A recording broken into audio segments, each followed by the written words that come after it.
Not all change is alike. Change and growth are essential for ourselves, and it's something that our clients come to us to look for, whether we're consultants, whether we actually work in kind of therapy, or whether we're actually doing something a bit more technical, but we're helping people change, we're helping people grow. I'm wondering, has a change ever backfired on you? Because they certainly have on me. Stuff doesn't always go according to plan, and I've been having a think about why this might be. You see, for me, there are two types of change. The first one is the one that we're really familiar with.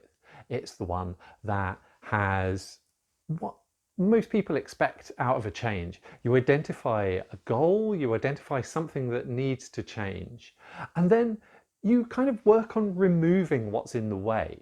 So you're taking away whatever there is, you're knocking stuff down, building new stuff in the expectation that what you build in place will actually serve you better or will be more like what you want to see.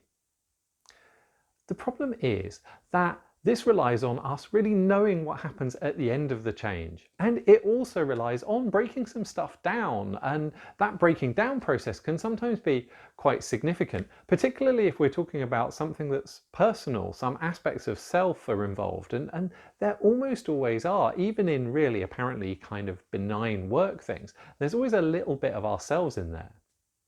So that change can be quite tumultuous and can also result in outcomes that we just don't expect. Really, this first kind of change is all about what you think. It's about what you think will happen, what you think the problem is, and it's not fully engaged with what actually is. The other problem with this kind of change is that it reinforces what's already around the change part. To give you the space, to give you the strength to actually change something, to knock something down, you kind of have to build around that situation, that feeling, that process, whatever it is, that's actually there already. Over time, that actually makes things less flexible. There's more stuff there that then may need to be changed in the future. The second change type is really quite different. It's about allowing space for something to happen, for something to emerge, that it isn't quite so specific. Instead of setting out with a really clear goal where you're like, this is how it is, this is how I want it to be.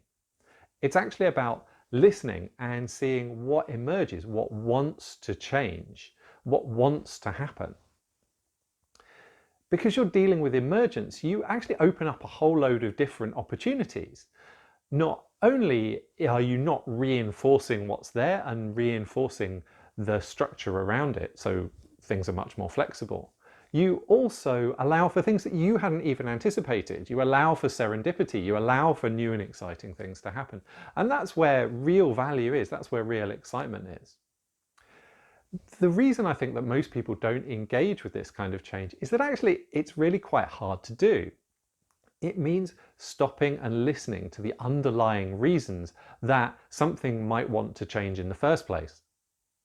Sometimes those reasons are things that we want to push away, that we want to keep at a distance, and we actually have to engage with them and be open to them to allow this kind of change to happen. You can approach this kind of change by asking questions. That's probably the most effective way. The first ones are about the reason for the change. Is what's the underlying need? What wants to happen? Why do we want it to happen? That's really about what is and really engaging with what is. Then the next bit is about engaging with what wants to be. What causes suffering? What's unpleasant? What's aversive? Also, what has energy? What's exciting? What do you want to happen?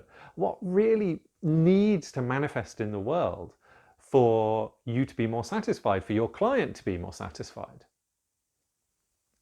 So to get this going, really be playful with stuff, explore situations, but be much more open about what it is that you're trying to achieve. Try to hold intentions, not goals.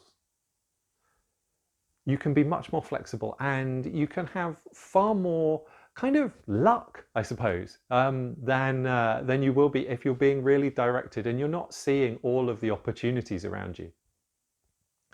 I'd love to know how you get on with this, how this resonates for you, and also how you approach change for you and for your clients, and understanding that those two things are really closely related, that change for you and your journey is really intimately related with the kind of change that you can help other people do.